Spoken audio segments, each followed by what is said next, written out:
Hello everyone, welcome to the full stack software development first session. तो सबसे पहले हम इसके अंदर बात करेंगे वेब डेवलपमेंट के बारे में। तो जो वेब डेवलपमेंट है उसका मतलब क्या होता है? वेब डेवलपमेंट का मतलब होता है वेबसाइट डेवलपमेंट। इसके अंदर हम वेबसाइट को डेवलप करते हैं।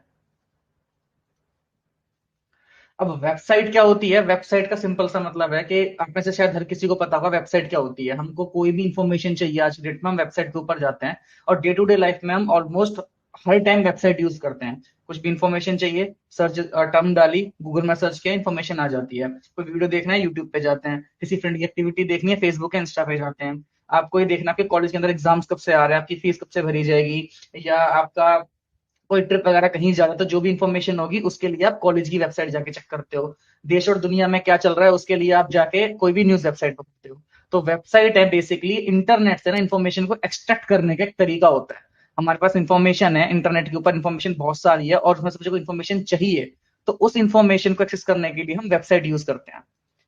जो वेबसाइट होती है हमारे पास वो दो तरह की होती है। एक होती है हमारे पास स्टैटिक वेबसाइट और एक होती है हमारे पास डायनेमिक वेबसाइट। तो जो हम सबसे पहले बात करेंगे, जब भी हम लर्न करना शुरू करेंगे तो हम स्टैटिक वेबसाइट से शुरू करेंगे। स्टैटिक और डायनेमिक में फर्क क्या होता है? स्टैटिक का मतलब ये होता है कि जो भी वेबसाइट है वो सिर्फ इंफॉर्मेशन डिस्प्ले कर रही है और वो कुछ भी नहीं कर रही है। मतलब पेज खुला, इंफॉर्मेशन दिखी, कहानी खत्म। आप और कुछ इंटरेक्ट नहीं कर सकते उसके अलावा। डायनेमिक वेबसाइट क्या होती है? जो थोड़ी सी इंटरेक्टिव होती है, जैसे आपकी फेसबुक होती है, आपके पास बहुत सारे ऑप्शंस आते हैं, फीड आती है, यहाँ पे ऑप्शन होते हैं, आप क्लिक करते हो तो इन्फॉर्मेशन चेंज होती है। आप लाइक करते हो तो वहां पे थम्स का बटन है, वो लाइट अप हो जाता है काइंड ऑफ। तो जैसे जैसे आप वेबसाइट के साथ इंटरेक्ट करोगे आपको रिस्पॉन्ड करेगी। तो ये हमारे पास दो तरह की वेबसाइट होती है, स्टैटिक एंड डायनामिक। सबसे पहले हम स्टैटिक वेबसाइट की तरफ जाएंगे, देन उसके बाद डायनामिक की तरफ जाएंगे। Foundation of web development. अब अगर आपको वेबसाइट बनाना सीखना चाहते हो तो आपको बस तीन चीजें हैं जो आपको आनी चाहिए। सबसे पहली चीज है आपके पास HTML, CSS और जावास्क्रिप्ट। ये तीन चीजें आपको पता होनी चाहिए। ये तीनों ही चीजें मैंडेटरी हैं। ऐसा नहीं है कि ऑप्शनल है या चॉइस है कि तीनों में से कोई भी एक लाइन कर लिया आपका काम हो जाएगा। नहीं, आप जहां भी पढ़ोगे आपको हमेशा यही बात बताई जाएगी, HTML, CSS and JavaScript are the backbone of web development. अगर आपको वेबसाइट बनानी सीखनी है तो आपको ये तीनों आनी चाहिए। ठीक है। तो अब इन तीनों के अंदर अगर मैं बात करूं तो तीनों में भी सबसे इंपॉर्टेंट है वो है आपकी HTML। अगर आपको कुछ चाहिए तो आपको HTML सबसे पहले सीखनी है। ये सबसे ज्यादा इन तीनों में भी सबसे ज्यादा जरूरी है। वो ऐसा क्यों है? क्योंकि सबसे पहले हमें क्या चाहिए? वेबसाइट क्या करती है? वेबसाइट आपको इन्फॉर्मेशन प्रोवाइड करती है। अब इन्फॉर्मेशन के लिए आपको इन्फॉर्मेशन तो चाहिए ना। आप इन्फॉर्मेशन दिखाना चाहते हो तो आपके पास इन्फॉर्मेशन होनी भी चाहिए। और इन्फॉर्मेशन को भी प्रेजेंट करने का तरीका होता है। तरीके से मेरा मतलब क्या है? तो एक एग्जांपल देता हूं। इमेजिन करो आपके पास एक बुक है जो काइंड ऑफ मोटर्स के ऊपर लिखी गई है, जिसके ऊपर जो इलेक्ट्रिक मोटर्स होती हैं इन्फॉर्मेशन है उसके अंदर। मोटर क्या होती है, कैसे बनती है, क्यों यूज करते हैं, कब यूज करते हैं, कितना करंट खाती है, एक्सेट्रा एक्सेट्रा, उसके अंदर सारी इन्फॉर्मेशन है। ठीक है। तो इमेजिन करो आपके पास वो बुक है और आपको एक इन्फॉर्मेशन चाहिए कि मोटर जो है वो काम कैसे करती है। तो आप बुक ओपन करोगे, बुक ओपन करने के बाद आपको उसके अंदर एक इंडेक्स मिलेगा। ठीक है। आप इंडेक्स में जाओगे, वहां पे देखोगे ओके मुझे ये देखना है कि मोटर स्टार्ट कैसे होती है या मोटर काम कैसे करती है। इंडेक्स के अंदर सर्च करोगे, वहां पे देखिएगा टॉपिक, टॉपिक के आगे पेज नंबर लिखा होगा 290। आप सीधा बुक के अंदर 290 पेज पे जाओगे, वहां पे आपको इन्फॉर्मेशन मिलेगी। इन्फॉर्मेशन होगी वहां क्योंकि इंडेक्स में था। अब वहां पे भी इन्फॉर्मेशन थोड़ा सा सोचो कि वहां इन्फॉर्मेशन कैसे होती है। क्या वहां पे इन्फॉर्मेशन ऐसी पड़ी होती है? नहीं। वहां पे भी इन्फॉर्मेशन के लिए वहां पे हेडिंग्स होंगी। ठीक है। वहां पे पैराग्राफ्स होंगे, आप बीच में स्पेसिंग होगी। कोई इंपॉर्टेंट टॉपिक होगा वो बोल्ड किया जाएगा, हाईलाइट किया जाएगा। कोई समरी होती है तो बॉक्स बना के समरी शेयर की जाती है। तो ये क्या है? ये है तो इंफॉर्मेशन, पर ये एक प्रॉपर फॉर्मेट के अंदर अवेलेबल होती है, एक स्ट्रक्चर के अंदर अवेलेबल होती है। ये स्ट्रक्चर जो है ना इंफॉर्मेशन को बहुत के लिए बहुत इंपॉर्टेंट है कि हम इसे कंज्यूम कर सके, डाइजेस्ट कर सकें। अब इमेजिन करो सेम बुक है आपकी, बिल्कुल सेम बुक है आपकी, बुक में कोई चेंज नहीं है। बस जो पहले अंदर जो भी स्ट्रक्चर था, जो भी मेरी हेडिंग्स थी, जो भी मेरे पैराग्राफ्स थे, जो भी मेरी समरी हुआ करती थी, उसको हटा के उन्होंने क्या किया, पूरी की पूरी इंफॉर्मेशन एक लाइन में डाल दी। लाइन शुरू, लाइन खत्म, लाइन शुरू, लाइन खत्म, लाइन शुरू, लाइन खत्म। कोई फॉन्ट साइज बड़ा नहीं है, कोई फॉन्ट साइज छोटा नहीं है, कोई स्पेस नहीं है, कुछ भी नहीं है। अब पहले वाली बुक में से इंफॉर्मेशन निकालना ज्यादा आसान थी या इस वाली बुक में से इंफॉर्मेशन निकालना ज्यादा आसान है? अब मेरे लिए तो पहली वाली बुक के अंदर से इंफॉर्मेशन ज्यादा आसानी से निकलेगी, ज्यादा फास्ट निकलेगी। तो सेकंड जो बुक है ना काइंड ऑफ मेरे लिए यूजलेस है, मैं उसे यूज नहीं कर सकता, वो इन्फॉर्मेशन तो पर मैं यूज नहीं कर सकता। तो यहाँ पे जो चीज है वो फॉर्मेटिंग और जो स्ट्रक्चरिंग है वो मैटर करती है। इंफॉर्मेशन और उसके बाद स्ट्रक्चर एंड फॉर्मेट। अगर मेरे पास इंफॉर्मेशन ही नहीं है तो मैं दिखाऊंगा क्या, मैं बुक किस चीज की बनाऊंगा? तो वो चीज हमारे पास HTML प्रोवाइड करती है। वेबसाइट बनाना चाहते हो तो इन्फॉर्मेशन दिखानी पड़ेगी, इन्फॉर्मेशन दिखानी है तो आपके पास स्ट्रक्चर होना चाहिए। तो ये HTML का काम है, अगर आप वेबसाइट बनाना चाहते हो तो आपके पास इन्फॉर्मेशन होनी चाहिए। अच्छा, तो ये CSS और जावास्क्रिप्ट का क्या रोल होता है? HTML का काम तो इन्फॉर्मेशन होगी, मतलब जो भी हम टेक्स्ट देख रहे हैं, जैसे अभी क्लास अटेंड करो, इसके अंदर टेक्स्ट लिखा हुआ आ रहा है, क्लास लाइव टाइम, नीचे मतलब टूल्स आ रहे हैं बने हुए, कॉल डिस्कनेक्ट कर सकते हो, ये इन्फॉर्मेशन है। ये इन्फॉर्मेशन मिलेगी आपको HTML के थ्रू। अब इसके बाद आती है हमारे पास CSS और जावास्क्रिप्ट क्या होते हैं। तो CSS का काम क्या होता है? ये हमारा डिजाइनर है, ये हमारा ब्यूटीफायर है, ये हमारी इन्फॉर्मेशन को ब्यूटीफाई करता है। ब्यूटीफाई से मतलब क्या है? आज जैसे आप इमेजिन करो, फ्लिपकार्ट यूज करते हो, यूट्यूब यूज करते हो, तो उसके अंदर कलर्स होते हैं, एनिमेशन होते हैं, ठीक है, साइजेस होते हैं, बॉक्स छोटा बड़ा होता है, आप स्क्रॉल डाउन करते हो वो वहीं चिपका रहता है। तो इसको सुंदर बनाने का जो काम होता है इन्फॉर्मेशन को, वो CSS करती है। और इसके बाद हमारे पास जो जावास्क्रिप्ट का सोल होता है, यूजर इंटरेक्शन डील कर रहा है। जैसे मैंने आपको एग्जांपल दिया था ना अभी डायनेमिक वाले केस के अंदर, जैसे हमारे पास फेसबुक एक डायनेमिक वेबसाइट है जिसमें हमारे पास ऑप्शंस होते हैं, तो आप जिस ऑप्शन पे क्लिक करोगे उसके हिसाब से वेबसाइट आपको डेटा डिस्प्ले करती है। ये यूजर इंटरेक्शन है। आप कहाँ क्लिक कर रहे हो, कैसे क्लिक कर रहे हो, आप नोटिफिकेशन पे क्लिक कर रहे हो, आप फ्रेंड रिक्वेस्ट पे क्लिक कर रहे हो, आप न्यूज फीड के ऊपर क्लिक कर रहे हो, तो कहाँ पे क्लिक कर रहे हो, उसके बाद क्या दिखाना है, ये जो यूजर इंटरेक्शन जो लॉजिक है ना वेबसाइट का, वो लॉजिक हमारा JS की हेल्प से हम उसको डेवलप करते हैं। तो ये हमारे तीन कोर फाउंडेशन है, HTML, CSS एंड जावास्क्रिप्ट। अगर मैं इसको रिपीट करूं एक बार, तो HTML है वो इन तीनों की बैकबोन है, वेब डेवलपमेंट की ये तीन बैकबोन है, और इन तीनों की ये बैकबोन है, क्योंकि इन्फॉर्मेशन ही नहीं तो आप किसको तो सुंदर बनाओगे और किस पे तुम लॉजिक अप्लाई करोगे। तो सबसे पहले मेरे पास कुछ डेटा होना चाहिए, और वो स्ट्रक्चर्ड मैनर में होना चाहिए, ये नहीं उठाया और पटक दिया। अच्छा, उसके बाद जैसे मान लीजिए आपका घर है, आपने जगह ली, जगह के अंदर आपने चार दीवारें खड़ी करी, आपने सुंदर सा एक नक्शा वगैरह बनाया, आपने घर बना लिया। तो दीवारें हैं, उनके ऊपर सीमेंट हो रखा है, अभी अभी नया नया घर बना, वो दिखने में अच्छा नहीं लगता, पर वो स्ट्रक्चर है, इंफॉर्मेशन है कि हाँ ये कमरा है, ये मेरा दरवाजा है। इसके बाद आप क्या करते हो? किसी होम डेकोरेटर को बुलाते हो, हायर करते हो, खुद से करते हो, कि आप उसके ऊपर व्हाइट वॉश करवाते हो, पेंट करवाते हो, पेंटिंग लिखवाते हो, जो भी करवाते हो उसको सुंदर बनाते हो। तो वो जो व्हाइट वॉशिंग वाला काम है ना, वो CSS करेगी आपको। तो रेस्पॉन्सिबिलिटीज आपको हमेशा क्लियर होनी चाहिए। अगर आपको कोई टास्क देता है कि आपको कब कौन और क्या करेगा, तो आपको बस ये समझना है कि अगर मुझे ये काम करना तो HTML के अंदर होगा, ये काम करना CSS से करेगी, और ये काम करना जावास्क्रिप्ट के थ्रू होगा। JS हमारी लॉजिक देगी, CSS उसको ब्यूटीफाई करेगी, HTML उसको इन्फॉर्मेशन और स्ट्रक्चर प्रोवाइड करेगी। तो स्ट्रक्चर्ड और एक अनस्ट्रक्चर्ड में डिफरेंस क्या होता है? ये मेरे पास है दो इनवॉइसेज हैं। जो ये वाली जो इनवॉइस आप देख रहे हो ना, ये एक लोकल मार्केट की इनवॉइस है, जो भी मैं किसी नॉर्मल मतलब लोकल मर्चेंट से लेके आया हूँ, मतलब लोकल दुकान वाले से लेके आया हूँ। और एक वेल मेंटेन मेरी Amazon के थ्रू मंगाई हुई एक इनवॉइस है। दोनों के अंदर इन्फॉर्मेशन है, मैंने कब खरीदा, क्या खरीदा, कितने रुपए का खरीदा। ठीक है, यही सेम इन्फॉर्मेशन मुझे यहाँ मिलेगी, यही सेम इन्फॉर्मेशन मुझे यहाँ पे मिलेगी। पर सोचो कौन सी इन्फॉर्मेशन आपको इजिली अंडरस्टैंडेबल है, ये वाली या ये वाली? या मैं आपसे क्वेश्चन पूछता हूँ कि मैंने जो आइटम मंगाया वो आइटम का नाम क्या है, आप सीधा जाओगे इसके अंदर ढूंढोगे, अच्छा ये मेरा आइटम का नाम है, क्लियरली पढ़ पाओगे क्या लिखा हुआ है, कितने रुपए का लिखा हुआ है, कितना टैक्स लिया गया, टोटल सम कितना बना हुआ है। लेकिन इसके अंदर यही चीज पढ़ने में आपको पहले समझ में आएगा ये लिखा क्या हुआ है, ये आइटम का ही नाम है या कुछ और लिखा हुआ है, कमेंट लिखा हुआ, क्या लिखा हुआ है, प्राइस कितने लिखे हुए हैं, क्या टैक्स गया, कुछ समझ में नहीं आता।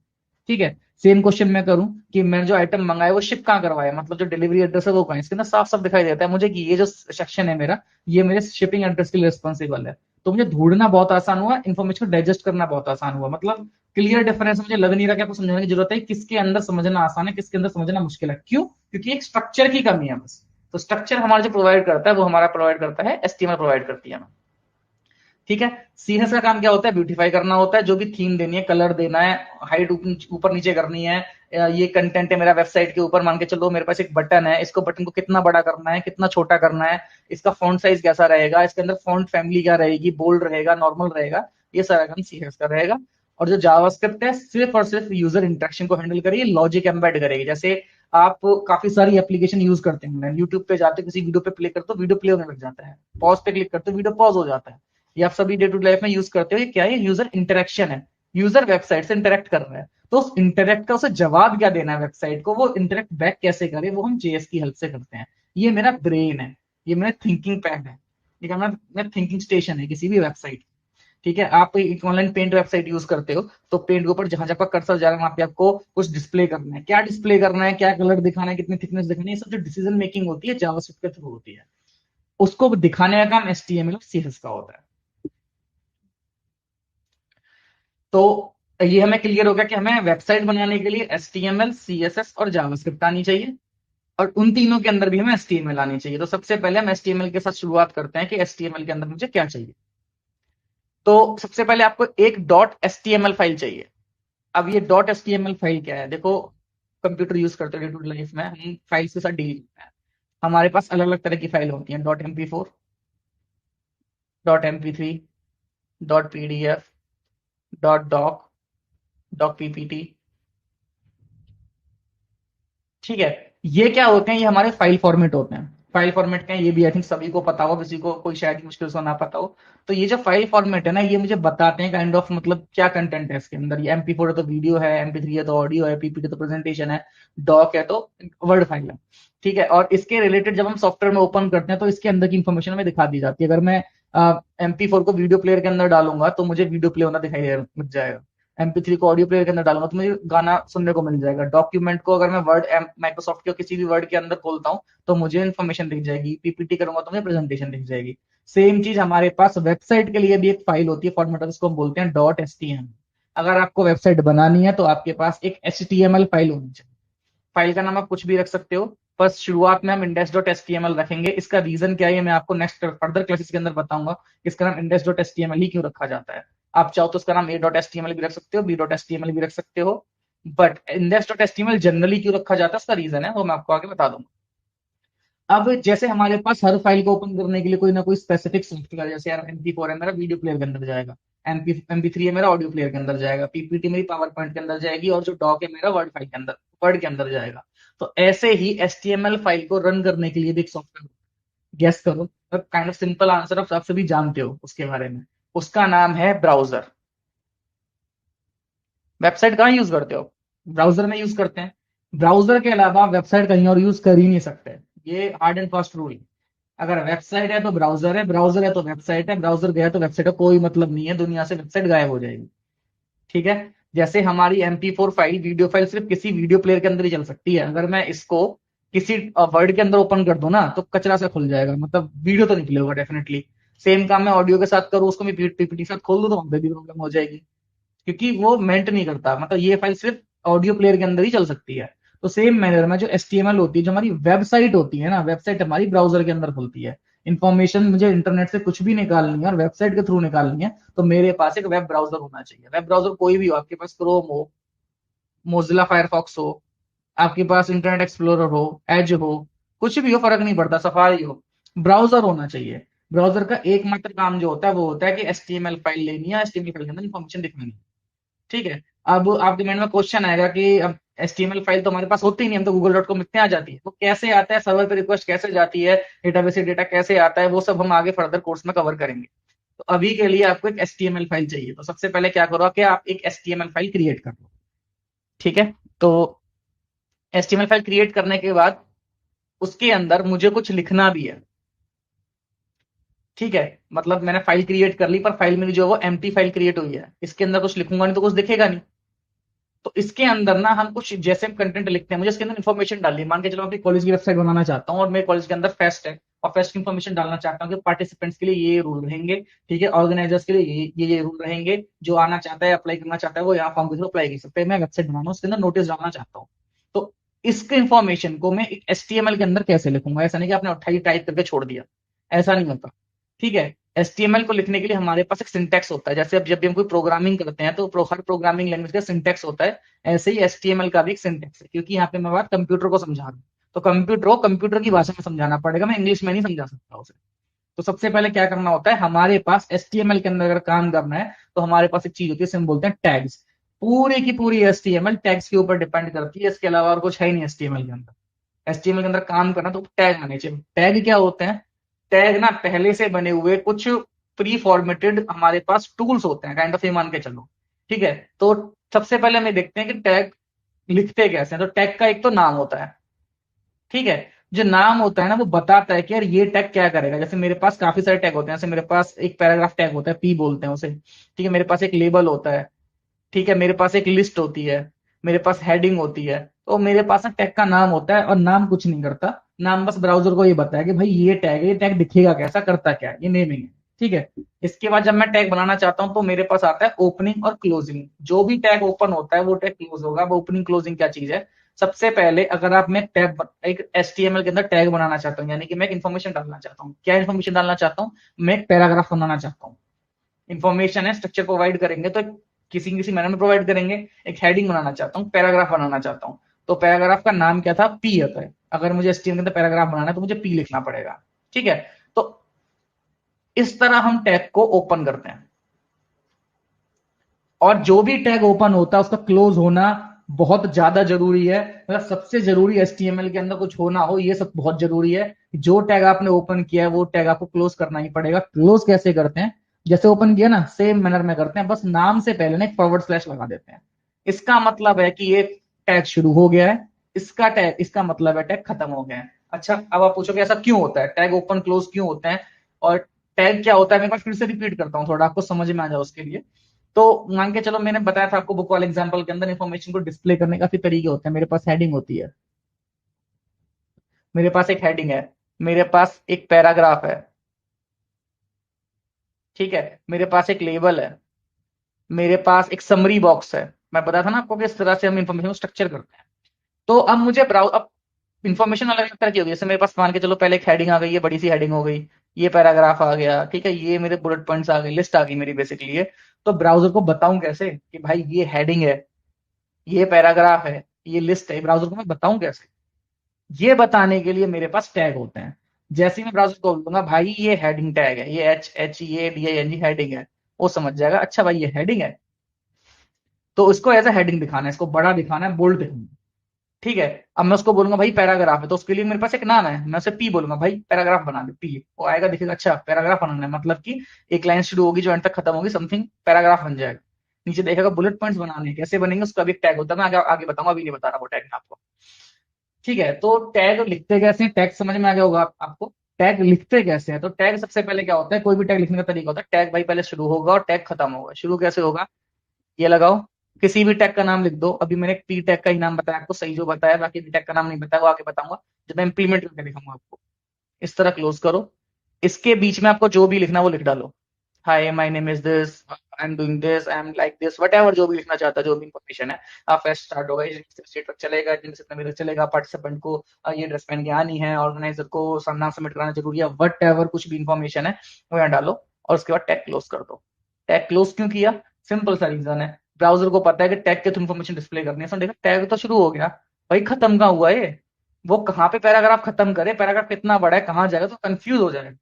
और ब्राउजर जब कंफ्यूज होता है ना तो कोई एरर नहीं देता, वो आउटपुट को गार्बल कर देता है। मतलब जैसी आप देखना चाहते हो ना वैसी नहीं आएगी। आपको देखने में बहुत अच्छी से मेरे पास पैराग्राफ आएंगे, लिस्ट है, लेबल है, ऐसा नहीं, वो कुछ भी बना देगा। क्या बनाएगा वो भी करके दिखाऊंगा आपको, अभी करके दिखाऊंगा। तो इस तरह आपको टैग ओपन करना है और इस तरह आपको टैग क्लोज करना है। जो टैग ओपन होगा वो टैग क्लोज होगा ही होगा। इसका सिंपल सा मतलब ये, इसके बीच में जो आप लिखोगे ना वो दिखाना है। कैसे दिखाना है, एज पैराग्राफ दिखाना है। तो टैग शुरू करो, ब्राउजर समझ गया भाई पैराग्राफ आएगा यहाँ, तो जो भी लिखोगे आप एज पैराग्राफ छपता चला जाएगा। और जैसे ही ब्राउजर को ये मिलेगा कि भाई पैराग्राफ यहाँ पे खत्म हो गया, चलो इसको बंद करो, आगे कुछ और मिलेगा। आगे हो सकता है हेडिंग मिल जाए हमें, एक बोल्ड टेक्स्ट मिल जाए हमें, वट कुछ भी मिल जाएगा। तो ओपनिंग और क्लोजिंग बहुत जरूरी है। ठीक है, अब हमारे पास दो तरह के टैग होते हैं। एक तो होते हैं नॉर्मल टैग, इनको मैं बोलता हूँ नॉर्मल टैग, ये मेरा नॉर्मल टैग है। ठीक है, जो दूसरा टैग होता है उसको हम बोलते हैं self closing tag. Self closing tag का मतलब क्या होता है, वो इस तरह से स्टार्ट, इस तरह से स्टॉप नहीं होते हैं, वो शुरू होकर खत्म हो जाते हैं। टैग का एग्जांपल भी मैं दूंगा, जैसे कि BR टैग आएगा, इस तरह नाम लिखते हैं और यहीं कहीं खत्म हो जाते हैं। ये क्या है, ये है सेल्फ क्लोजिंग टैग। ये नॉर्मल टैग बोलता हूं मैं इसको, कि स्टार्ट हुआ एंड हुआ, और ये है सेल्फ क्लोजिंग टैग, यहीं शुरू हुआ यहीं खत्म हुआ, इसके अंदर कोई भी कंटेंट नहीं लिखा जाता। जैसे मैंने पैराग्राफ के अंदर तो पैराग्राफ लिख दिया, कंटेंट लिख दिया, हाय मैंने this, I do this, I like this, whatever. इनके अंदर ना कुछ कंटेंट नहीं लिखा जाता, इनका भी स्पेसिफिक पर्पस होता है। वो पर्पस मैं आगे बताऊंगा आपको, तो और अच्छे से क्लियर समझ में हो जाएगा अभी जस्ट। तो टैग हमारे हो गए। इसके बाद आता है head body title. Head body title क्या होता है, ये भी टैग है। जो भी HTML के अंदर बताऊंगा सब कुछ टैग होगा, ये रूल है काइंड ऑफ, ये चेंज नहीं हो सकता। तो हेड बॉडी एंड टाइटल क्या होता है, इससे पहले मैं आपको बताता हूँ कि HTML शुरू कैसे करते हैं। HTML के लिए HTML फाइल के अंदर सबसे पहले एक HTML टैग बनता है। ये बताता है कि HTML फाइल का जो कंटेंट है वो यहाँ से शुरू हुआ है, ये प्री फॉर्मेट है, ये लिखना जरूरी है, ये रूल है। ठीक है, ये बेसिक बता रहा हूँ, इसका थोड़ा सा चेंज आएगा जो आगे डिस्कस करेंगे हम। ठीक है, अगली क्लासेस के अंदर। इनके अंदर अब HTML फाइल के अंदर दो मेजर पार्ट होते हैं। एक तो होता है हेड, हेड टैग स्टार्ट हुआ, खत्म हो गया। दूसरा होता है बॉडी टैग, बॉडी टैग शुरू हुआ, खत्म हो गया। ठीक है, तो ये तो करना ही करना है आपको, ये तो रट्टा मार लो इसका चाहो तो आप, मतलब ये तो हर HTML के अंदर होता ही होता है। HTML टैग से हम HTML फाइल शुरू करते हैं, HTML के अंदर ही लिखा जाएगा कुछ, जैसे अब ये टैग बना दिया ना मैंने H, तो इसके बाहर नहीं कुछ लिखूंगा, इसके बीच में कुछ लिखूंगा, सारा का सारा HTML के अंदर आएगा, HTML को बिलोंग करता है। इसके अंदर बनेंगे दो टैग, हेड टैग और बॉडी टैग। अब ये हेड और बॉडी टैग क्या होता है? हेड, हमारे पास जब आप कोई मार्केट में कोई प्रोडक्ट खरीदने जाते हो ना, जैसे लैपटॉप खरीदने जा रहे हो, मोबाइल खरीदने जा रहे हो, यूपीएस खरीदने जा रहे हो, कुछ भी खरीदने जा रहे हो, तो उसकी एक स्पेसिफिकेशंस होती हैं, स्पेक्स बोलते हैं जिन्हें, सभी लोग देखते हो। मोबाइल लेने जा रहे हो, कितने जीबी का ले, 3 GB रैम है इसके अंदर, कितनी रोम है इसके अंदर, ओके, इसका LTE है कि नहीं है, 3G है 4G है, बैटरी कितनी कैपेसिटी है, 4000 mAh है, ओके, सीपीयू कितने गीगाहर्ट्ज पे क्लॉक है इसका, 1.4 गीगाहर्ट्ज का क्लॉक है, ओके, कितने कोर हैं इसके अंदर, मतलब क्वाड कोर है ये, ओके, तो इसका आर्किटेक्चर क्या है, ये 7 है, ये 16 है, आर्म है, वट क्या चीज है ये। तो ये सब हमारे पास ना स्पेसिफिकेशन होती है। लैपटॉप लेने जाते हो, कितना CPU i7, i3, okay, 16 GB RAM है इसके अंदर, 512 GB की इसके अंदर SSD लगी हुई है, इसमें 4 GB ग्राफिक लगा हुआ है, वट एवर इन्फॉर्मेशन है मेरे पास, स्पेसिफिकेशन है। हर चीज की स्पेसिफिकेशन होती है, इसके ऊपर ना कुछ मेटा डेटा होता है जो प्रोडक्ट के बारे में इंफॉर्मेशन देता है कि प्रोडक्ट क्या चीज है, इसकी क्या सेफ्टी गाइडलाइंस हैं। ठीक है, जैसे आप कुछ पैकेट कोरियर करवाते हो तो पूछते हैं आपसे कि इसमें क्या सामान है, क्या वो जर्म सह सकता है, गिरे पड़े तो कोई दिक्कत तो नहीं, इस तरह की कुछ इन्फॉर्मेशन होती है जो उसके साथ डील करने के लिए जरूरी होती है प्रोडक्ट के साथ। आप खरीदने जा रहे हो, डब्बे पे कुछ भी नहीं लिखा हुआ, ना सीपीयू लिखा हुआ, ना रैम लिखी हुआ, लैपटॉप लेके आ जाओगे? आप नहीं लेके जाओगे, पता तो हो आप क्या लेने जा रहे हो। तो जो इन्फॉर्मेशन जो उस प्रोडक्ट के साथ पर्टिकुलरली आइटम के साथ डील करने के लिए रिक्वायर्ड है ना, उसको मैं मेटा डेटा बोलते हैं। ठीक है, और हेड के अंदर उस तरह की सारी इन्फॉर्मेशन रखी जाती है। ये इन्फॉर्मेशन यूजर को दिखती नहीं है, ये इन्फॉर्मेशन जनरली ब्राउजर के लिए होती है कि भाई कैसी वेबसाइट है, क्या आइकन आएगा, कैसी हाइट रही, क्या विड्थ रही, कैसे परफॉर्म करेगा, कुछ इन्फॉर्मेशन होती है इसके अंदर जो आगे हम डिस्कस फ्यूचर में करेंगे। ठीक है, तो हेड टैग के अंदर ये सारी इन्फॉर्मेशन होती है, मतलब ये दिमाग है इसका। और जो भी हम देखते हैं, जो भी विजुअली हमें दिखाई देता है, फ्लिपकार्ट ओपन करो, यूट्यूब ओपन करो, उसके अंदर जो भी आपको चीज दिखाई दे रही है ना, वो सारा का सारा कंटेंट बॉडी के अंदर जाता है। जो भी बॉडी के अंदर है आपको सिर्फ वही दिखाई देगा और कुछ दिखाई नहीं देगा, मतलब एक एक सिंगल लाइन, एक एक सब कुछ बॉडी के अंदर है। जो भी आप देख रहे हो वो हेड के अंदर नहीं है, हेड के अंदर सिर्फ प्रोडक्ट रिलेटेड इंफॉर्मेशन जाएगी और कुछ नहीं जाएगा। ठीक है, हेड बॉडी क्लियर हो गए हमारे। ये बस टाइटल क्या चाहिए, थर्ड टाइटल लिखा हुआ है। अब आप लोग वेबसाइट यूज करते हो, जो लोग स्पेशली डेस्कटॉप पे यूज करते हो ना, और जो तो आपने नोटिस की हो तो ब्राउजर में जब आप टैब ओपन करते हो, कुछ वेबसाइट वगैरह डालते हो ना, तो टैब के टॉप पे जहाँ पे क्लोज का बटन आता है उसके बगल में ना एक नाम लिखा होता है, जैसे कोड क्वेश्चन के उस केस में कोड क्वेश्चन लिखा होगा, फेसबुक के केस में फेसबुक लिखा होगा, व्हाट्सएप के केस में व्हाट्सएप लिखा होगा, गूगल केस में गूगल लिखा होता है। तो ऐसे ही ना हर वेबसाइट के कॉर्नर पे जहाँ पे क्रॉस बटन होता है वहां पे कुछ ना कुछ नाम लिखा होता है। ठीक है, ये ब्राउजर है, ये मैं मतलब टैब बना हुआ है, यहाँ पे क्रॉस, यहाँ पे एक नाम जरूर लिखा होगा। तो ये जो नाम आता है ना, ये होता है टाइटल। अगर टाइटल नहीं दोगे तो वहां पे कुछ और दिखा देगा, डिफॉल्ट कुछ सेट करके वो दिखा देगा। पर अगर आप चाहते हो कि यहाँ पे मेरी वेबसाइट का, मेरी कंपनी का नाम है, तो आपको टाइटल सेट करना है। ठीक है, और इसके बगल में एक इमेज भी आती है, लोगो भी आता है। ठीक है, उसको फेविकॉन आइकन बोलते हैं। इन्फॉर्मेशन बताऊंगा आपको, एक्स्ट्रा इन्फॉर्मेशन दो तो वो कैसे करते हैं, सब करेंगे हम। तो ये जो चीजें होती है ना, ये चीजें हैं जो सब हेड के अंदर जाती हैं। हेड के अंदर जाने वाली एक चीज का एग्जाम्पल ले लो आप। तो अगर मुझे यहाँ पे जो लिखना है ना वो टाइटल के अंदर जाएगा, मैं करके दिखाऊंगा आपको, भी करके दिखाऊंगा। ठीक है, तो अभी मैं स्क्रीन शेयर कर रहा हूँ, आप लोग को स्क्रीन दिखनी चाहिए।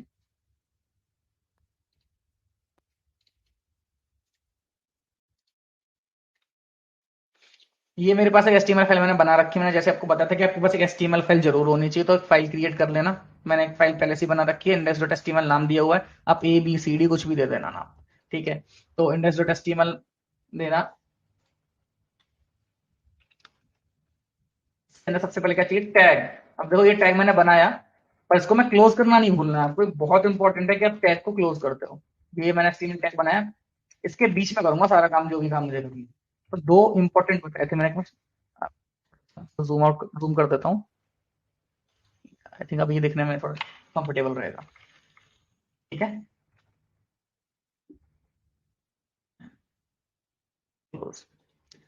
दो इंपॉर्टेंट पार्ट बताए थे मैंने, एक बताया था मैंने आपको हेड,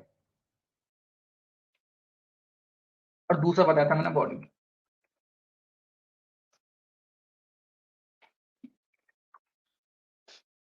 ठीक है, ये दो मेरे पास टैग आ गए।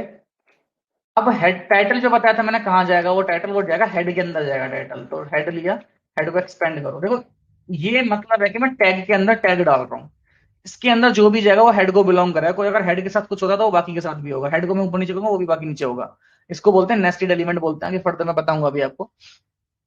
तो टाइटल कैसे बनेगा, अगेन टैग ओपन किया, हर सिंगल चीज आपकी टैग है, टैग क्लोज किया, ये टाइटल नाम का टैग बन गया। इसके अंदर आप जो भी लिखोगे ना, माई फर्स्ट वेब है, वेबसाइट वटेवर जो भी लिखना चाहते हो, वो अब आपका ऊपर टॉप पे दिखेगा। अभी मैं आपको नहीं दिखा सकता, स्क्रीन प्रेजेंट में नहीं कर पाऊंगा, वहां की स्क्रीन प्रेजेंट में नहीं कर पाऊंगा। बट अगर आप इसको करके देखते हो और नए टैब में यहाँ से ओपन करके देखोगे ना मेरे लैपटॉप के ऊपर, तो आपको दिखेगा, वहां पे माई फर्स्ट वेब ऐप लिखा हुआ आ जाएगा। ठीक है, अब इसके बाद चलो ये तो हो गया, मैं पहुंच गया। अब अंदर क्या दिखाना है, अंदर दिखाने का जो भी काम होगा वो मैं यहाँ पे करूंगा। जो भी यूजर को दिखेगा, चाहे बटन दिखे, चाहे हेडिंग दिखे, कुछ भी दिखे, वो यूजर यहां से देखे। ठीक है, अब इसके अंदर दिखाते कैसे हैं वो मैं आपको आगे बताता हूँ।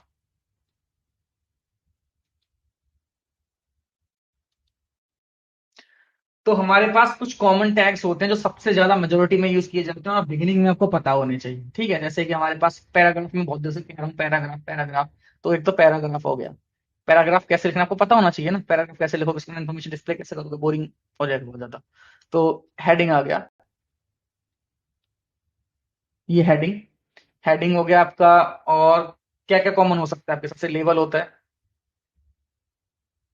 ठीक है, स्पैन टैग होता है, एक कोड टैग होता है हमारा, एक बीआर टैग होता है हमारा, एक अंडरलाइन टैग होता है हमारा। ठीक है, और तो ये हमारे पास कुछ कॉमन कॉमन टैग होते हैं, इनके इनका यूज करके आप कोई भी एक प्रेजेंटेबल इंफॉर्मेशन दे सकते हो। ठीक है, अब ये कैसे होते हैं, कैसे काम करते हैं बताता हूँ। सबसे पहले आ जाओ हेडिंग के ऊपर। हेडिंग क्या होती है सबको पता है, जैसे आप ये देख रहे हो, मैंने यहाँ पे इंफॉर्मेशन दे रहा हूँ मैं, तो ये एक हेडिंग हो गई, एक छोटी हेडिंग हो गई। हेडिंग कंटेंट को डिस्प्ले करने में हेल्प करती है, मतलब देख के पता लग जाए कि है क्या चीज, तो हेडिंग जरूरी है। तो हेडिंग कैसे बनाएंगे, आप चाहते हो मेरी वेबसाइट में एक हेडिंग है, ताकि यूजर आते ही अंदर देखे, मान लो मेरी वेबसाइट एक टेक ब्लॉग है, मैं उस पर ब्लॉग लिखता हूँ, तो हेडिंग होगी to go about this awesome movie, something like that. तो यूजर आते ही देख के समझ जाए कि हाँ इसके अंदर मुझे क्या मिलेगा, तो हेडिंग इंपॉर्टेंट है। तो एचटीएमएल के अंदर हमारे पास जो हेडिंग होती है ना, वो उसका सिंटेक्स होता है H1। जो भी टैग ओपन होगा वो टैग क्लोज जरूर करना है। कुछ सेल्फ क्लोजिंग टैग होते हैं, वो कुछ होते हैं, मैं बताऊंगा आपको, जो सेल्फ क्लोजिंग टैग आपको अलग से पता रहे कि सेल्फ क्लोजिंग टैग है। ये H1 आया, H1 लिखा हुआ है, अगर आपको हैंडराइटिंग समझ में नहीं आ रही तो इस तरह स्टार्ट किया, इस तरह क्लोज किया। अब इसके बीच में आप जो भी लिखोगे ना वो हेडिंग कंसिडर कर ली जाएगी। कैसे, वो मैं दिखाता हूँ।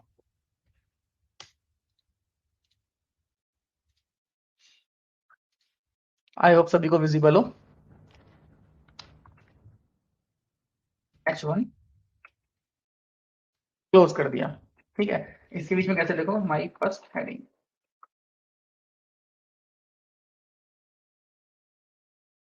रन। देख रहे हो, अपने आप वो काफी बड़े टेक्स्ट में आया है। नॉर्मल टेक्स्ट के अंदर भी आता है, ऐसी बात नहीं, अपने वेबसाइट यूज की है वहाँ पे नॉर्मल टेक्स्ट भी होते हैं, पर ये बड़े टेक्स्ट में आया है। ओके, तो इस तरह हेडिंग बनाई जाती है, टैग्स होते हैं हमारे पास। जितने वैरायटी ऑफ टैग्स यूज करोगे उतनी टाइप की आपको वैरायटी मिलती चली जाएगी। जो मोस्ट कॉमन है आपको मैं बताऊंगा अभी। इसके बाद अब मान के चलो आपके माइंड में क्वेश्चन आता है कि इतनी हेडिंग अच्छी बात है, पर मुझे इतनी बड़ी हेडिंग नहीं चाहिए। जैसे मैंने भी आपको अपने एग्जांपल में भी दिखाया था, एक बड़ी हेडिंग थी, एक छोटी हेडिंग थी। अब मुझे छोटी हेडिंग चाहिए, तो उसका भी सोल्यूशन है H2। हमारे पास ना 6 तरह की हेडिंग होती है HTML के अंदर, जो H1 से लेके H2 तक जाती है। H1 वाली हेडिंग सबसे बड़ी है, H2 वाली उससे छोटी, H3 वाली उससे छोटी, एंड सो ऑन। तो H1 2 3 4 5 सिस्टम, उसमें भी आप सेम कंटेंट पेज करो तो क्लियरली विजिबल फर्क दिखेगा। आपको छोटी हेडिंग चाहिए तो आपके लिए छोटी हेडिंग अवेलेबल है। ये इससे छोटी हेडिंग है, बोल्ड है, बड़ा साइज है। ऐसे हमारे पास 6 तरह की हेडिंग होती है, H1 3 4 5 6। जो टैग क्लोज की ओपन किया वही टैग क्लोज करना है। देखना मैंने यहाँ पे क्या कर रखा है, अभी H3 ओपन किया, क्लोज कर रहा हूँ H2, गड़बड़ हो जाएगी। मैं ब्राउजर समझे तो समझे क्या इसके साथ, इज अ प्रॉब्लम। और ब्राउजर एरर भी नहीं देता, वो आपको आके बोलेगा नहीं गलत हो गया, ऐसा कुछ भी नहीं है। Close, done. देखो बड़ा, उससे छोटा, उससे छोटा, उससे छोटा, जितनी बड़ी आपको हेडिंग चाहिए उतने ऑप्शन आपके पास अवेलेबल है। तो अगर आपको हेडिंग लगानी है तो आप यहाँ से हेडिंग लगा सकते हो। इसके बाद जो अगली जो मोस्ट कॉमन चीज आती है हमारे पास, वो आती है पैराग्राफ। बहुत ज्यादा यूज होते हैं पैराग्राफ। तो पैराग्राफ बेसिकली क्या होते हैं, पता है कि इन्फॉर्मेशन लिखी होती है, next line, next line, next line, उसके बाद एक थोड़ा सा स्पेस आ जाता है, फिर अगला पैराग्राफ शुरू हो जाता है। तो अभी तक आपको समझ में आ जाना चाहिए कि जो कुछ है टैग है। तो जैसे हेडिंग का टैग था, पैराग्राफ का टैग होगा। तो पैराग्राफ का टैग पता करने आपको क्या चाहिए, उसका बस नाम पता होना चाहिए, टैग का नाम पता होना चाहिए। तो पैराग्राफ का टैग का नाम है पी। सिंपल सोबर बिल्कुल पी। स्टार्ट करो, एंड करो, आपका पैराग्राफ आ जाएगा। ठीक है, मैं आगे और एक बार एक्सप्लेन करता हूँ बाकी सारे जो टैग्स हमारे पास होते हैं, देन उसके बाद आगे मैं इंप्लीमेंट करके दिखाता हूँ। इसके बाद हमारे पास आता है label tag. Label general sense के अंदर क्या होता है, लेबल, लेबल किसी भी, कहीं किचन में जाते हो, वहां पे बोटल्स रखी होती है, अलग अलग स्पाइसेस होते हैं, उनके ऊपर लेबल लगा देते हैं, this is salt, this is certain spices होते हैं हमारे पास, जैसे सॉल्ट हो गया, हल्दी हो गई, वट जो भी स्पाइसेस होते हैं, ऐसे हम उसको लेबल लगा देते हैं, कैबिनेट के ऊपर लेबल लगा देते हैं, this is clothes, this is book, something like that. तो ये वही लेबल है। तो अगर आप ऐसा एक लेबल देना चाहते हो जिसके आगे इन्फॉर्मेशन जाए, तो उसके लिए भी अगेन टैग है। एचटीएमएल में जो भी है टैग है। तो अगर टैग, अगर आपको कोई भी काम परफॉर्म करना, आपको पता होना चाहिए आपको टैग कौन सा लगाना है, टैग कौन सा लगाना है, उसका नाम होना चाहिए आपके पास। तो लेबल का नाम है LABEL, लेबल। स्टार्ट होगा ना क्लोज जरूर होगा, इस बात का हमेशा ध्यान रखना। ये बहुत फोर्स देके याद रखना इस चीज को। लेबल क्या करेगा, आपका जो भी आप लिखोगे ना, उसको लेबल प्रोवाइड कर देगा, जो लेबल होता है। इसके बाद हमारे पास आता है बोल्ड एंड इटैलिक्स।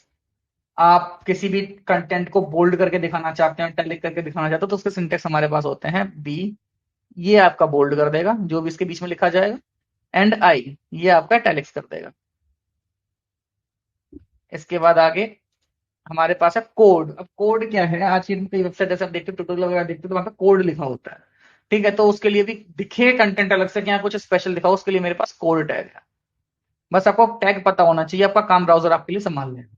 ये कोड, ये वाला जो है ना, ये इतना ज्यादा मेजोरिटी यूज नहीं होता, क्योंकि आज की डेट में CSS जो काफी एडवांस है, तो लोग कोई भी पैराग्राफ वगैरह बना लेते हैं, उसको फॉर्मेट कर देते हैं, मतलब कोड जैसा दिखा देते हैं, ब्लैक स्क्रीन वगैरह वो कर देते हैं। तो ये इतना ज्यादा यूज नहीं होता, बट स्टिल आपको पता होना चाहिए टैग्स कौन कौन से अवेलेबल है। टैग हमारे पास बहुत सारे अवेलेबल है। इसका होता है प्री टैग। प्री टैग भी ये क्या होता है, मैं आपको जब इंप्लीमेंट करूंगा तब बताऊंगा, अभी के लिए इसका सिंटेक्स से देख लो। इसके लिए पहले एक बार पैराग्राफ बताऊंगा, कुछ लिमिटेशन होती है पैराग्राफ वगैरह की, तब ये काम, उसके ऊपर बताने का ही बेनिफिशियल ज्यादा रहेगा। स्पैन, पहले मैं एक बार बाकी सारे एक्सप्लेन कर देता हूँ, उसके बाद स्पैन पे आते हैं। ठीक है, ये मेरी हेडिंग्स हो गई। हेडिंग के बाद सबसे पहला मैंने क्या बताया था आपको, पैराग्राफ। सिंटेक्स क्या था कि इसके अंदर आप जो भी लिखोगे ना,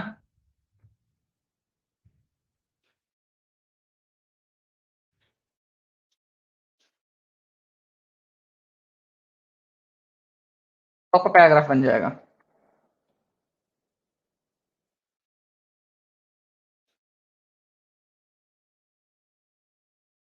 रन, हेडिंग्स, पैराग्राफ। ठीक है, लेबल देना चाहते हो।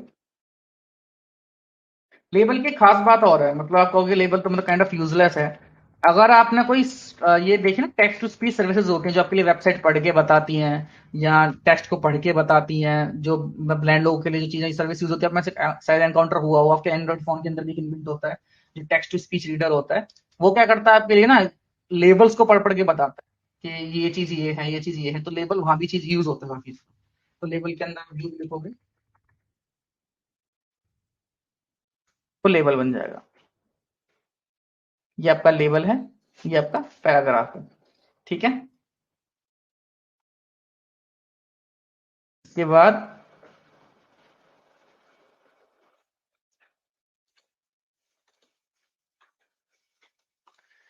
अब मैंने आपको जो मैं बार बार जो बात मैं फोर्स कर रहा हूँ कि टैग क्लोज जरूर करना है, टैग क्लोज नहीं करना तो क्या होगा, देखा मैं करके दिखाता हूँ। मैंने H1 क्लोज नहीं किया,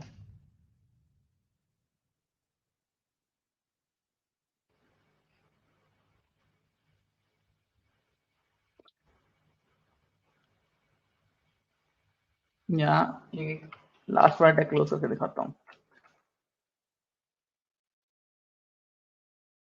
ये देखना।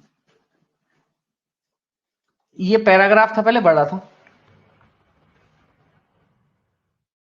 ठीक है। और ये अब छोटा हो गया। ठीक है, बिहेवियर कैसा भी हो सकता है।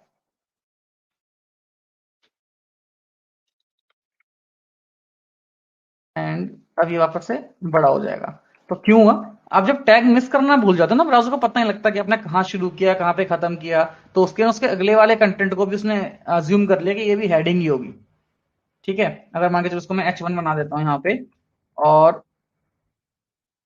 जो भी रिजल्ट आते हैं ना वो अनएक्सपेक्टेड आते हैं। हम प्रेडिक्ट नहीं कर पाते हम कहाँ क्या करेंगे, रीज़न होता है उसका। इसको मैं बंद करना भूल गया, देखो तो टैग बंद नहीं किया मैंने। तो नीचे पैराग्राफ है, जो लेबल है, वो सब उसने हेडिंग कंसीडर कर लिया, तो इसलिए बहुत ज्यादा जरूरी है। देखो एरर भी नहीं आया यहाँ पे कोई, कि पता लग जाएगा कि ब्राउजर आपको बता देगा और आप ढूंढते रह जाओगे कौन सा टैग बंद नहीं किया मैंने, कहाँ बंद नहीं किया। इस बात का बहुत ध्यान रखना है, बहुत ही स्ट्रिक्टली डिसीजन आपको डिसिप्लिन में लेके आना है कि जो भी आप बना रहे यूज कर रहे हो ना टैग, वो क्लोज होना चाहिए। ठीक है, तो इसके बाद अभी मैंने आपको बताया था प्री टैग था। अभी नोटिस करना, मैंने पैराग्राफ बना रखा है यहाँ पे। ठीक है, मैंने पैराग्राफ बना रखा है यहाँ पे, माई फर्स्ट पैराग्राफ लिखा हुआ और एंड ऑल। यहाँ पे देख नोटिस करना, मैंने पे एंटर की मारी हुई है, टैब की मारी हुई है, मतलब फॉर्मेट करके लिखा हुआ है। पर यहाँ पे सिंपल प्लेन आ रहा है। ये कहाँ गए? टेक्स्ट वगैरह एंटर वगैरह हमारे मारे थे, ये नहीं दिखाता ब्राउजर, इस तरह से काम नहीं करता। और सारे के सारे व्हाइट स्पेसेस जो बोलते हैं, जो एक्स्ट्रा स्पेस, उसको ट्रिम कर देता है। तो आप जैसे जैसे यहाँ फॉर्मेट लिखना चाहते हो कि मैं टैब मार के यहाँ पे लिखूं, ये सारा काम करूं, ये एज इट इज डिस्प्ले हो, तो इसके ये हर टैग के अंदर होता है, ध्यान रखना। किसी भी लेबल के अंदर भी कर लो आप, ये नहीं काम करेगा। सीधा सीधे लाइन में दिखा दिया, क्योंकि ये काम ऐसे करता है। आपको अगर नहीं है मुझे जरूरत है इस चीज की, तो उसके लिए हमारे पास होता है प्री टैग होता है। इसी चीज को आप प्री के अंदर डाल दो,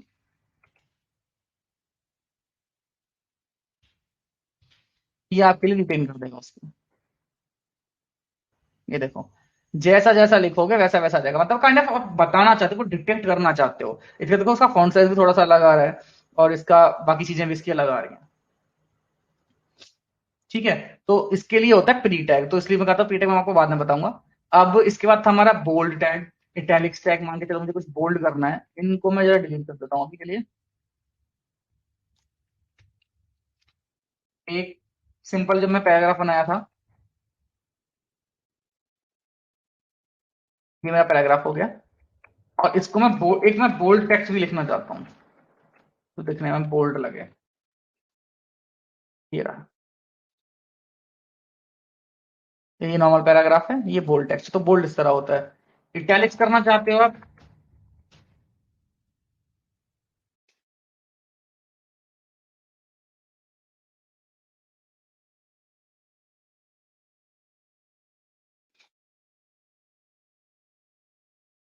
ये आपका इटैलिक्स आ गया। ठीक है, ये बोल्ड आ गया, ये पैराग्राफ आ गया। तो इस तरह से हम टैग, अलग अलग टाइप के टैग यूज करके अलग अलग टाइप की फॉर्मेटिंग उनको दे सकते हैं। बस टैग यूज करना है, सिंपल है। एचटीएमएल बहुत ईजी है। इन तीनों में सबसे ज्यादा ईजी भी एचटीएमएल है, सबसे ज्यादा जरूरी भी एचटीएमएल है। एचटीएमएल, सीएसएस और जावास्क्रिप्ट के अंदर सबसे ज्यादा ईजी भी एचटीएमएल है, सबसे जरूरी भी एचटीएमएल है। ठीक है, तो अब एक क्वेश्चन आ सकता है आपके माइंड में कि मेरे पास एक लाइन है, फॉर एग्जाम्पल मान के चलो कि, और ये बहुत कॉमन केस है, this is the line. Okay, तो इसके अंदर आप चाहते हो कि जो द कीवर्ड है ये बोल्ड आए, मतलब पूरी लाइन तो प्लेन आए, पर ये अकेला बोल्ड आए। तो उसके लिए आप क्या कर सकते हो, आप ना टैग नेस्ट भी कर सकते हो, जो करते भी आ रहे हो। मैं बताया था ना पहले, एचटीएमएल के अंदर हेड आया है, हेड के अंदर टाइटल आया, तो टैग के अंदर भी टैग जाता है। हम इतनी देर से यही कर रहे हैं, टैग के अंदर टैग डालते हैं, बॉडी के अंदर H1 है, ये सारे अगल बगल में लिखते जा रहे हैं। पर इसके अंदर भी आप कर सकते हो, तो आपको कुछ नहीं करना है। जो भी आपको कीवर्ड बोल्ड करना है, उसके आगे जाके टी टैग लगा दो, और उसके पीछे जाके बी टैग क्लोज करो। क्लोजिंग का जोड़ देना इंपॉर्टेंट है, बहुत इंपॉर्टेंट है। ये देखो, reload, this is the bold हो गया। अब चाहते कि बोल्ड भी और इटैलिक्स भी आए, तो आप इसको इटैलिक्स भी कर दो।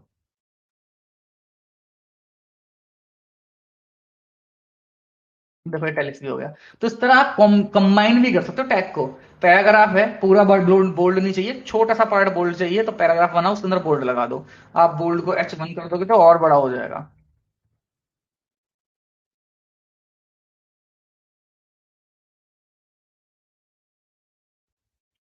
ठीक है, तो ये मेरे पास एलिमेंट है, इसके अंदर कुछ प्रॉब्लम्स ऐसा भी आ रही है। ये देखो अगल बगल में आ रहा है, पहले अगल बगल में जा रहा था, अभी ऊपर नीचे कैसे हो गया, हेडिंग लगाती, इसका भी आंसर दूंगा मैं आपको। उससे पहले थोड़ी सी और चीजें डिस्कस करते हैं।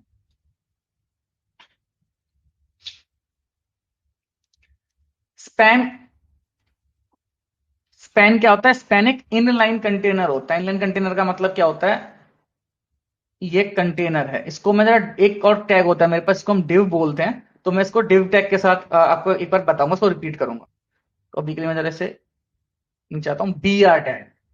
बी आर का मतलब होता है ब्रेक लाइन। ब्रेक लाइन क्या होता है? जैसे अभी आपको जो मैंने आउटपुट दिखाई थी, वो आउटपुट मैं दोबारा से डिस्प्ले करता हूँ आपको एक बार।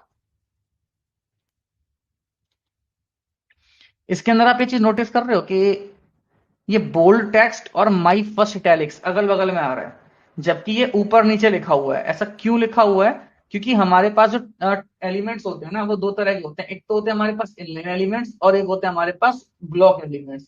इनलाइन ब्लॉक का मतलब क्या होता है? कुछ टैग ऐसे होते हैं जो एक के अगल बगल में आएंगे, और कुछ टैग होते हैं जो एक के ऊपर एक नीचे आएंगे। ये पहले से प्री डिफाइंड नेचर है। ये पहले से ही बना हुआ है कि जो हेडिंग है वो आपका एक के ऊपर मतलब ऊपर नीचे आएगा। इनको हम बोलते हैं ब्लॉक एलिमेंट। और कुछ एलिमेंट ऐसे हैं हमारे पास, जो कुछ टैग्स ऐसे हैं हमारे पास जो लेफ्ट राइट आते हैं। तो जो बी और आई टैग हैं आपके लेफ्ट राइट आते हैं, ठीक है। ये ऊपर नीचे नहीं जाते हैं। जो पैराग्राफ है वो ऊपर नीचे जाता है आपका, ठीक है। जो हेडिंग्स है वो ऊपर नीचे जाते हैं आपकी। इसी वजह से जब मैंने पैराग्राफ के अंदर H1 डाल दिया तो वो ऊपर नीचे ले आया, क्योंकि H1 जो है ना, वो एक इनलाइन टैग नहीं है, वो एक ब्लॉक टाइप का टैग है। हमारे पास दो तरह की चीजें होती हैं, एक इनलाइन होता है और एक ब्लॉक होता है, ठीक है। तो अब मान के चलो कि मेरे पास ये जो इनलाइन है, मैं चाहता हूं कि बोल्ड टेक्स्ट है, इसको मैं नीचे लेके आना चाहता हूं, मतलब माई फर्स्ट लाइन के नीचे आए। तो उसके लिए मेरे पास एक बी आर टैग होता है। बी मतलब ब्रेक लाइन, भाई अगली लाइन में आ जा। तो जिसको भी आप नीचे लेके आना चाहते हो, वहां जाके एक बी आर टैग लगाना। और मैंने आपको स्टार्टिंग में बताया था कि कुछ मेरे पास ऐसे टैग होते हैं जो सेल्फ क्लोज टैग होते हैं। सेल्फ क्लोज टैग का मतलब क्या होता है? जो अपने आप क्लोज होता है। देखो ये काम करेगा, ये नीचे आ गई लाइन, ये इसका मतलब है कि भाई अगली लाइन में चला जाए, इस लाइन में नहीं आना। अगर आप मैं इसको दो लगा दूंगा तो ये दो लाइन नीचे चला जाएगा। देखो बीच में कहीं और एक्स्ट्रा। तो अब देखो सोच के देखो, ये जो बी आर टैग है बस एक कमांड दे रहा है कि भाई ये नेक्स्ट लाइन में जाना है। ये कुछ डिस्प्ले नहीं कर रहा है। तो कुछ डिस्प्ले नहीं कर रहा है तो इसका ओपन और क्लोज करने का फायदा नहीं है, क्योंकि ओपनिंग और क्लोजिंग उन्हीं टैग की होती है जो कुछ दिखाना चाहते हैं, जिनके बीच में कुछ कंटेंट जाएगा। देखो S6 के बीच में कुछ दिखाना है मुझे, तो ओपनिंग क्लोजिंग हुई। ये कुछ दिखाना नहीं चाहता, इसके इसको बस एक इंडिकेशन देना है कि यहाँ का मतलब नेक्स्ट लाइन में जाना है। तो इस टाइप के जो एलिमेंट होते हैं ना, मैं जितने भी आपके सेल्फ क्लोजिंग टैग होंगे, वो ऐसे ही टैग होंगे जो कुछ दिखाना नहीं चाहेंगे। जैसे एक मेरे पास अंडरलाइन टैग होता है, HR टैग होता है।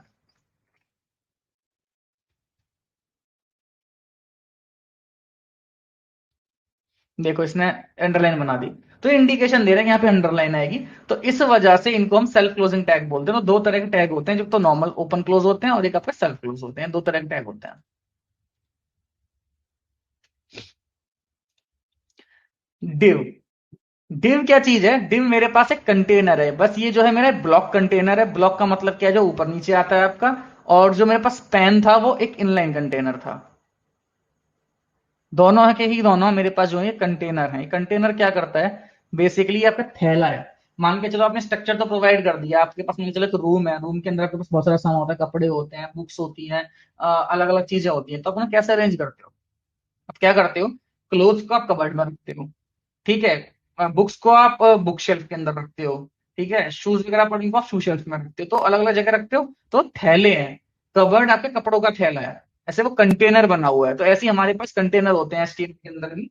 डिव और स्पैन, स्पैन आपका इनलाइन कंटेनर है। इनलाइन क्या होता है मैंने आपको अभी बताया है कि वो लाइन में रहेगा। डिव का मतलब है कि वो ऊपर नीचे आएंगे, ठीक है। कोई भी ऐसे एलिमेंट जो ऊपर नीचे आ रहे हैं, आपको ऊपर नीचे करना है, तो आप डिव के लिए एज अ कंटेनर यूज कर सकते हो। और इनलाइन मतलब पैराग्राफ के अंदर ही आपको एक पैराग्राफ बना हुआ है, इसके अंदर ही आपको कुछ करके कंटेनर टाइप बनाना है, तो वो आप स्पैन यूज कर सकते हो। यूज क्यों करते हैं, ठीक है। तो मान के चलो मैं आपको ये एग्जांपल दिखाता हूँ जो अभी हम कर रहे थे। ग्रुपिंग करते हैं। ग्रुपिंग किसी चीज की जाती है क्योंकि उसको मैनेज करना आसान हो जाता है। मुझे कोई चीज मूव करनी, मान के चलो मेरे पास ये हेडिंग्स हैं। अब किसी मेरा ये मैंने लेटर बना के दिया है, मतलब इन्फॉर्मेशन देखो, यहाँ पे कुछ लिखा हुआ है, ये लिखी इन्फॉर्मेशन मैं किसी को डिस्प्ले कर रहा हूँ, ठीक है। मेरा मैनेजर है, मेरा बॉस आके बोलता है कि यार एक काम करो, ये जो हेडिंग है ना, ये जितनी भी हेडिंग है, ये सारी नीचे लेके आ जाओ। तो आप क्या करोगे? ये सारी हेडिंग लाइन बाय लाइन यहाँ से हटा के नीचे लेके जाओ। ये अलग अलग पड़ी हुई है क्योंकि इनका कोई ग्रुप नहीं है। आपको एक एक लाइन मैनुअली हटा के नीचे लेके जानी पड़ेगी। अब एक लाइन उठाओगे नीचे ले जाओगे, एक लाइन उठाओगे नीचे ले जाओगे। वहीं अगर मैं सब ग्रुप कर दूं, जो डिव है ना, डिव एक थैला है। इसका पेज पे कोई वर्चुअली स्पेस नहीं होता, मतलब कि जैसे डिव में H1 मैंने लिख दिया तो कुछ दिखेगा पेज पे कि हेडिंग आई है। पैराग्राफ लिख दिया तो पेज पे कुछ दिखेगा कि हेडिंग आई है। ठीक है, इटैलिक सिंधी तो कुछ आया है मेरे पास, पर डिव है ना स्पेस कंज्यूम नहीं करता, बस एक थैला है, अगर कुछ है तो दिखेगा, नहीं तो नहीं दिखेगा, सिंपल। तो डिव को क्लोज कर दो भाई, ये सेम ओपन एंड क्लोज। तो डिव के अंदर सारा H1 डाल दिया, अगर मुझे इसको नीचे ऊपर ले जाना तो बस एक खाली में एक डिव उठाऊंगा, इसको कट करूंगा, और ध्यान देना, पहले कट पेस्ट तो मैं करता, पर एक एक लाइन हो रही थी, अब मेरा एक थैला बन गया, मेरे को पूरा नीचे आ गया। इसकी इंपॉर्टेंस हो सकता है मे भी आप लोगों को अभी समझ में ना आए कि मतलब क्यों है, पर जब हम सीएसएस का यूज करेंगे ना, तो वे गजब का इस्तेमाल होता है। क्यों? मान के चलो कि मैं चाहता हूं कि जितनी मेरी हेडिंग्स है ना, ये थोड़ी सी नीचे, मतलब इस लाइन के बीच में और इस हेडिंग के बीच में मेरे पास काइंड ऑफ इतना गैप आ जाए, मतलब 4 से 5 इंच का गैप आ जाए। तो अब मुझे क्या करना पड़ेगा, हर हेडिंग को 4 से 5 इंच का गैप देना पड़ेगा, क्योंकि वो अलग अलग है। पर अगर मैंने उसको सिर्फ थैले में डाल दिया, वो थैले ही पकड़ के 4 इंच नीचे खींच दूंगा मैं, थैला खींचेगा तो थैले के अंदर सारा सामान भी नीचे खींचेगा, तो जितनी भी हेडिंग थैले के अंदर वो सारी की सारी आ जाएंगी। तो डिव एक थैला है। और ऐसे ही हमारा स्पैन होता है, स्पैन यूज करते हैं हम, इनलाइन यूज करते हैं। फॉर एग्जाम्पल अगर मुझे इनलाइन कंटेनर बनाना है तो मैं स्पैन यूज करूंगा। इनका जो यूज होता है सीएस के अंदर बहुत गजब का यूज होता है, क्योंकि वहां पे हमें ग्रुप बहुत हेल्प करता है। ठीक है,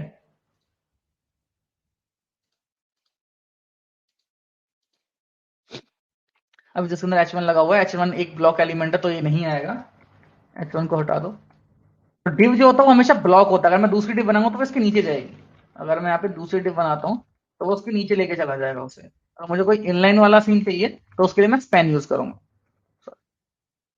अब ये जो स्पैन के अंदर एक इटैलिक्स आ गया मेरा, और कुछ और होगा वो भी मेरा स्पैन के अंदर आ जाएगा, तो मैं जो स्पैन के साथ जो भी मैं कुछ करूंगा ना, उस पूरे के साथ होने लग जाएगा, इसके अंदर वाले के साथ होने लग जाएगा।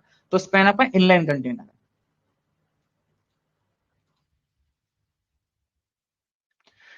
हमारे कुछ कॉमन एलिमेंट्स हो गए, पैराग्राफ हमने बनाना सीख लिया। अब इसके बाद हमारे पास एक चीज आती है, लिस्ट।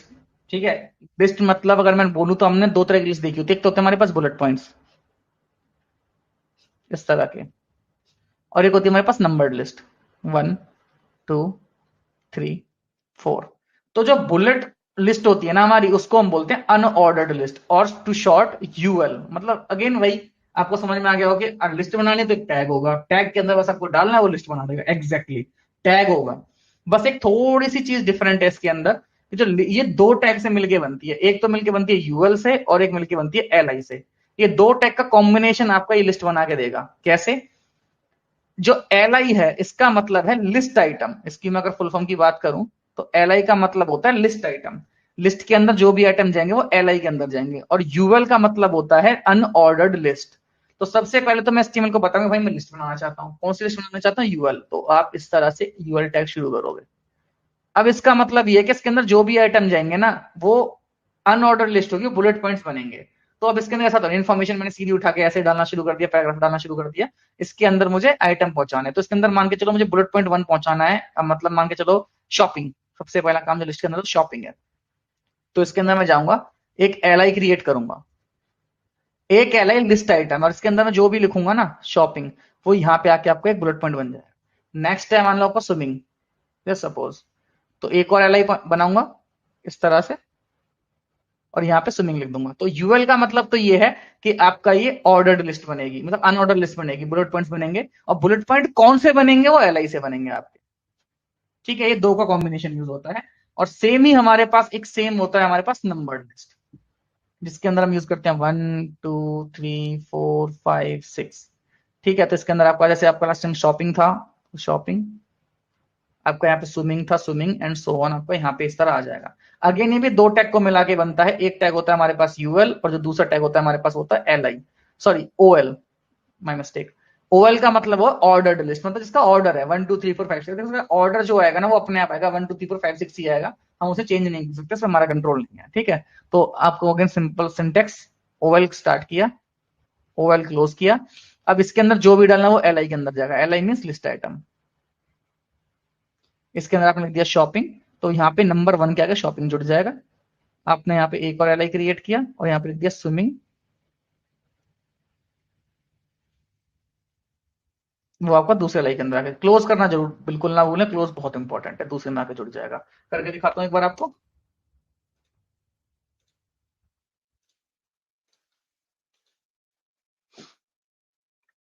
ये सब मैं अभी डिलीट कर रहा हूँ।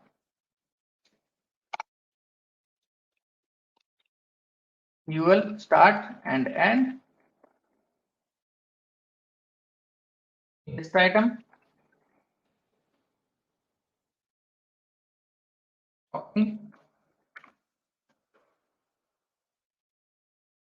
swimming,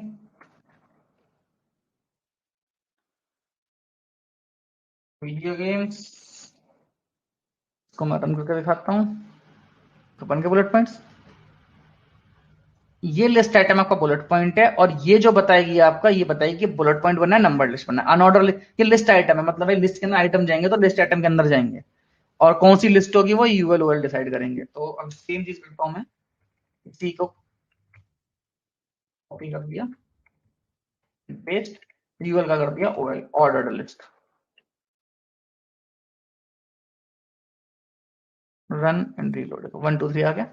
एक हटाओगे तो अपने आप वीडियो गेम ऑटोमेटिकली नोटिस करना, सेकंड बन गया, थर्ड हट गया, तो नंबरिंग अपने आप मैनेज करेगा। तो ये होती है आपकी लिस्ट। तो ये हमारे सबसे ज्यादा यूज होने वाले एचटीएमएल एलिमेंट्स हैं। एचटीएमएल एलिमेंट्स हमारे पास बहुत सारे हैं, पर ये सबसे ज्यादा यूज होते हैं, और ये बेसिक्स हैं, इनको इस्तेमाल करके ही हम कोई भी वेबसाइट वगैरह बनाते हैं। बेस चीजें हैं, जो भी टैग्स हमारे और ज्यादा यूज होते हैं वो हम आगे पढ़ते चले जाएंगे, धीरे धीरे कवर होते चले जाएंगे। तो आपको सबसे पहले अब इन टैग को यूज करके ना एक असाइनमेंट बनाना है। असाइनमेंट क्या बनाना है आपको? एक रिज्यूमे टाइप बनाना है, कुछ नहीं, सिंपल इन्फॉर्मेशन डालनी है। वेबसाइट मतलब इन्फॉर्मेशन, और इन्फॉर्मेशन चाहता हूँ कि आप मुझे अपने रिज्यूमे बना के दो। रिज्यूमे के अंदर आपको क्या चाहिए? आपको ऊपर एक टाइटल डालना, माय रिज्यूमे, हेडिंग बहुत जरूरी है कि आप क्या दे रहे हो मुझे, आपका नाम, अबाउट मी, और इसलिए पैराग्राफ यूज कर लेना, ठीक है। बुलेट पॉइंट्स के अंदर आपकी एजुकेशन होनी चाहिए, और ऑर्डर नंबर पॉइंट्स के अंदर आपके प्रोजेक्ट वगैरह होने चाहिए, और नीचे आपका बायो चाहिए। तो ये जो पॉइंट्स हैं ये आप क्रिएट कर सकते हो, जो भी टेक्स्ट आपको आज बताए गए हैं उनकी हेल्प से आप एक पूरा का पूरा क्रिएट कर सकते हो। तो ये आपकी आज की असाइनमेंट है। So thank you for joining today's session. Thank you.